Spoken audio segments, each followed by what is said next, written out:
أعوذ بالله من الشيطان الرجيم بسم الله الرحمن الرحيم حمدا شاكرا حمدا ناعمين حمدا يوافي نعمه ويكافئ مزيدا يا ربنا لك الحمد ولك الشكر كما ينبغي لجلالك الكريم وعظيم سلطانك اللهم صل وسلم على حبيبنا محمد وعلى آله وصحبه ومن تبعهم بإحسان إلى يوم الدين رضينا بالله ربا وبالإسلام دينا وبمحمد نبيا ورسولا أما بعد.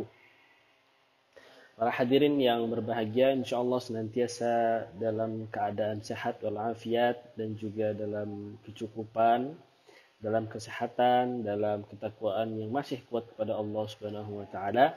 Mudah-mudahan ini semua menjadi bantuan bagi kita untuk senantiasa mencoba dekat kepada Allah Subhanahu wa taala, dan mudah-mudahan Allah menerima semua amal ibadah kita yang baik, kemudian diampuni semua amal-amal yang tidak disenangi oleh Allah Subhanahu wa taala.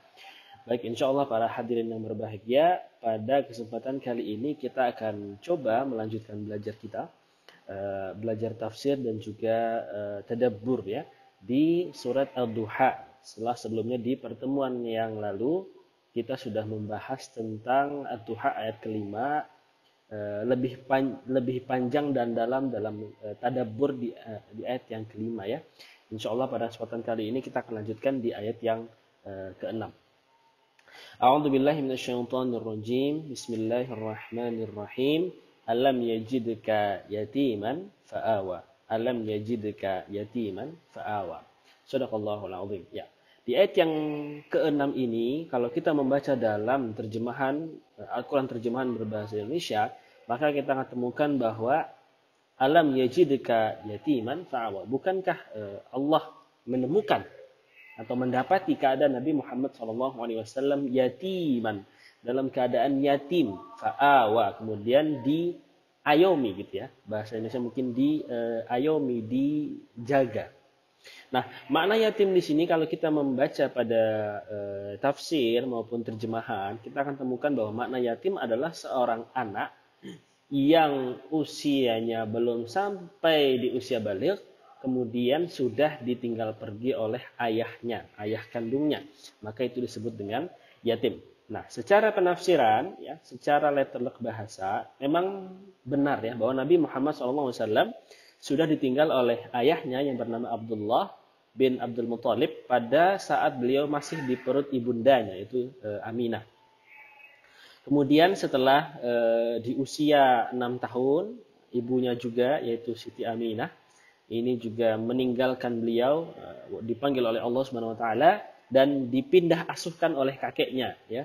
Kakeknya yang bernama Abdul Muthalib sampai dengan usia 8 tahun. Sampai dengan usia 8 tahun. Kemudian setelah meninggal kakeknya, masuklah masa pengasuhan tersebut kepada paman beliau yang bernama Abu Thalib. Yang mana Abu Thalib ini memiliki kedudukan tersendiri dalam sejarah Islam, khususnya di awal-awal dakwah Nabi Muhammad SAW. Sebab beliau, yaitu Abdul Muthalib, begitu membela dakwah Nabi Muhammad SAW. Namun sayangnya qadarullah masya'a fa'al, beliau tidak dapat wafat dalam keadaan beriman kepada Allah Subhanahu wa taala, namun masih dalam keadaan mengimani atau beribadah kepada nenek moyang, ajaran nenek moyang itu menyembah berhala. Baik, makna yatim di sini menarik ya. Kalau kita melihat dari segi bahasa, tadi sudah kita bahas bahwa yatim adalah seorang anak di usia yang masih sebelum balik ya, kisaran kalau laki-laki mungkin sebelum umur 9 tahun ya, gitu ya. Atau perempuan kurang dari 9 tahun, kalau laki-laki bisa lebih dari itu, tergantung dari masa balighnya. Namun yang menarik di sini adalah kalau kita mentadabbur dari segi bahasanya saja, ada beberapa poin yang penting. Alam yajidka yatiman fa'awa. Dalam keadaan yatim kemudian Allah yang menjaganya. Yang pertama poinnya adalah ayat ini mengindikasikan bahwa menyayangi anak yatim adalah sesuatu yang mulia. Ya. Menyayangi anak yatim adalah sesuatu yang mulia.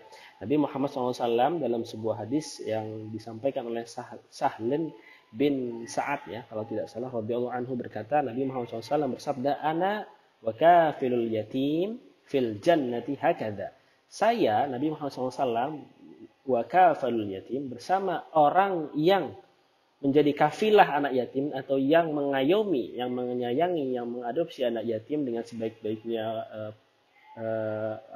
pendidikan, sebaik-baiknya pembinaan fil jannah. Nah, ini indikasi yang pertama yaitu mereka yang menyayangi anak yatim atau membersamai anak yatim itu berada di dalam surga bersama Nabi Muhammad SAW.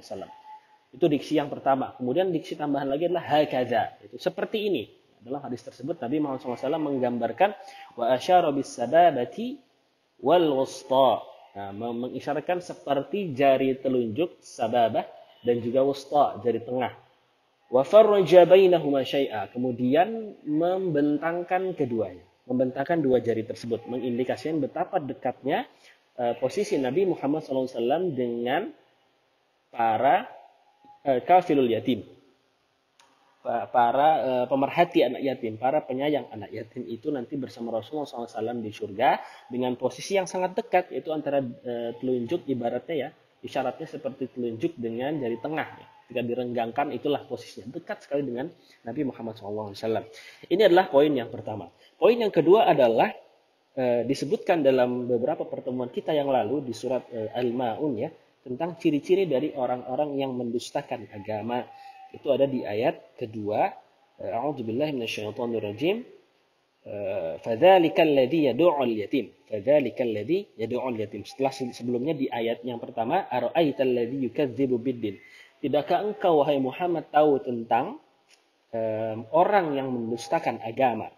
Langsung dijawab di ayat yang keduanya, yaitu orang-orang yang menghardik anak yatim. Menghardik itu sudah diterjemahkan dalam bahasa Indonesia ya. Apa sebenarnya yang dimaksud dengan yad'ul yatim? Yad'ul yatim ini memiliki beberapa makna ya. Makna semua ini mengindikasikan makna yang negatif, makna yang tercela, makna-makna atau perilaku-perilaku yang tidak seharusnya dilakukan oleh seorang yang beriman kepada Allah dan hari akhir kepada mereka yang anak-anak yang yatim. Yang pertama maknanya adalah yakharul yatim, yaitu memaksa anak yatim. Nah, ini banyak sekali oknum-oknum di luar yang menjadikan anak yatim sebagai bahan jualan mereka untuk menerima pundi-pundi keuangan. Nah, ini juga termasuk di sini ya, memaksa anak yatim untuk meminta-minta di jalan, kemudian harta tersebut untuk memperkaya perbendaharaannya sendiri. Ini adalah salah satu ciri atau salah satu makna dari yad'ul yatim atau menghardik anak yatim. Kemudian yang kedua adalah wa yadhlimuhu haqqahu.